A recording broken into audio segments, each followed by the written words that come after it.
आजाद Hindustan live, सच के साथ। बैतूल में लॉकडाउन पालन के नाम पर डिप्टी रेंजर का क्रूर चेहरा आया सामने। वीडियो हुआ वायरल। सब्जी का ठेला लगाने वाले 71 वर्षीय बुजुर्ग से सरेआम लगवाई उठक बैठक। एडिशनल एसपी ने कहा कि ऐसा बर्ताव बहुत गलत। हो रही है प्रशासन की किरकिरी। प्रदेश में लॉकडाउन का पालन करवा रहे सिस्टम की अनेकों उजली तस्वीरें अब तक सुर्खियां बनती रही है, जिसमें हमारे जवानों और अधिकारियों ने मानवीय संवेदनाओं के साथ लोगों की सेवा भी की, साथ ही प्यार से समझाकर लॉकडाउन का पालन भी करवाया।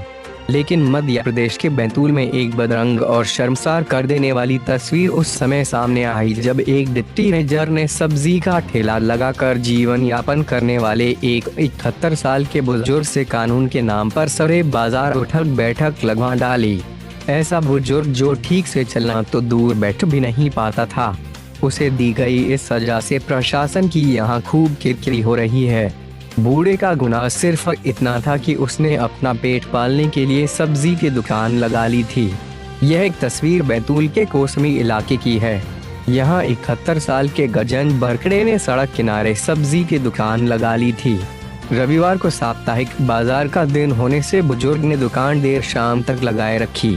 यह बात नगर पालिका के अमले को रास नहीं आई। अमले ने शामिल डिप्टी रेंजर ने बुजुर्ग को पहले तो खूब डांटा फटकारा, फिर उठक बैठक लगवा दी गई।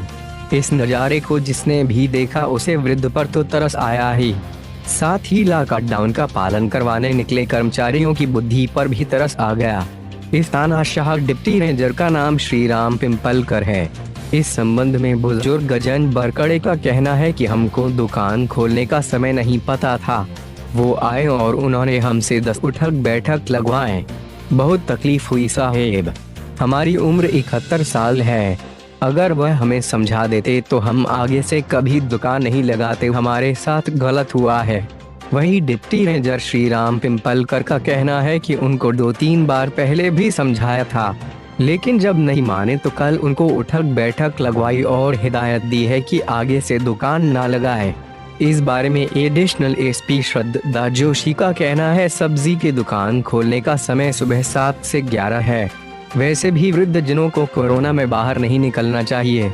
अगर कोई निकलता है उसे समझाइश देकर घर भेजना चाहिए। ऐसे मामलों में मानवीय दृष्टिकोण रखना चाहिए। मैंने भी देखा कि वह वृद्ध खड़ा भी नहीं हो पा रहा था। ये गलत है। उच्च अधिकारियों को अवगत कराया जाएगा। बैतूल से दिलीप पाल की खास रिपोर्ट। कल क्या हो गया था दादा, आपको क्यों उठक बैठक लगानी पड़ी? कल क्या, मैं दुकान थी मेरे पास। अब हमको ये पता नहीं कि कितना टाइम तक चल रहा है या नहीं चल रहा।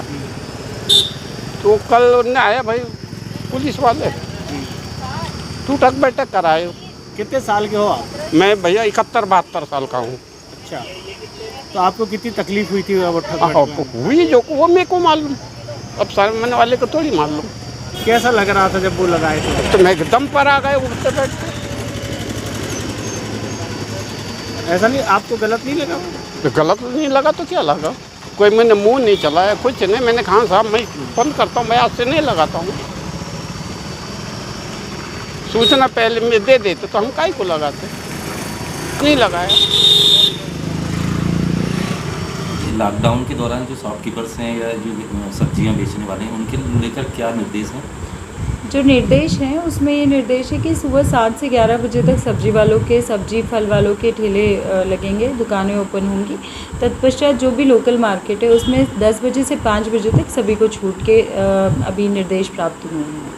एक वीडियो आया सामने जिसमें एक वृद्ध को उठक बैठक लगाई जा रही है, थोड़ा सा मानवीय दृष्टिकोण से ठीक नहीं लगता है। हाँ, अगर इस तरह है, वैसे भी वृद्धजनों को इस कोरोना में ये बताया गया है कि थोड़ा सा है जो कि इन्फेक्शन का बहुत चांसेस रहता है, उसमें भी है। और अगर इस तरह से कोई भी आ रहा है तो ये कतई उचित नहीं है कि कोई अगर वृद्ध है उसे समझाइश दे के और समझाइश देने के बाद ही उस पर ना किया जाना चाहिए। कोई भी चीज़ है वो किया जाना चाहिए, ना कि इस तरह की कार्रवाई किया जाना चाहिए। क्योंकि उसे मैंने भी जब उसे देखा है तो यही प्रतीत हो रहा है कि व्यक्ति खड़े नहीं हो पा रहा है प्रॉपरली।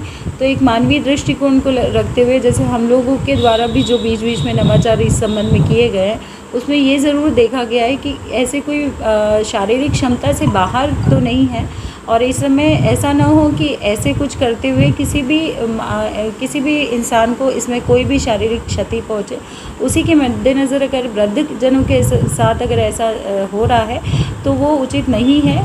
इसके अतिरिक्त उन्हें समझाइश दिया जाना उचित होगा।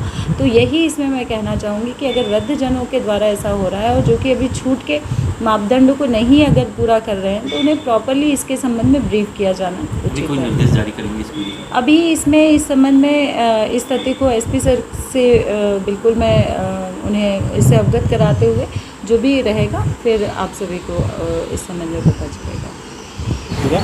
श्री राम पिंपल का डिप्टी रेंजर बैतूल। सर ये जो सब्जी की दुकानों वालों के साथ कल क्या कार्रवाई की गई थी? कार्रवाई ये की थी, उनको पहले भी 3 दिन से समझा रहे थे। उनका समय है सुबह 7 से 10 बजे तक के, 11 बजे तक के। बस तो रोज दिन आए दिन रोड पे दुकान लगाना, घूम के बस सब्जी बेचना, और उसके बाद में बार बार समझाने के बाद में नहीं माने तो कल शाम को उनको थोड़ा सा वोट बैठ लगाई और उनको हिदायत दी थी कि आज के बाद में तुम लोग इस समय में दुकान नहीं लगाओगे और घूमेंगे। सर एक उसमें बुजुर्ग था, उसको भी उठक बैठक लगवाई थी। कौन थे? नहीं, वो तो जो भी सब्जी वाला था वो तो लगाई थी, उसको कोई दो मत नहीं थी, क्योंकि उनको 3-3 4-4 बार समझाने के बाद में समझ में नहीं आ रहा था उनको, और उसका वही प्रोसेस था। नहीं तो फिर क्या है ना कि नगर पालिका साथ में थी, अधिकारी लोग साथ में थे, वही कार्रवाई करते। पर हमने कहा चलो बुजुर्ग लोग है नहीं था, वो एक दादा भैया था और एक लड़का इधर रोड के ऊपर था, मगर हमने उनको तत्काल तो छोड़ दिया हॉस्पिटल में। स्थिति इधर घूमने के बाद में पता लगेगा 5 बजे के बाद में।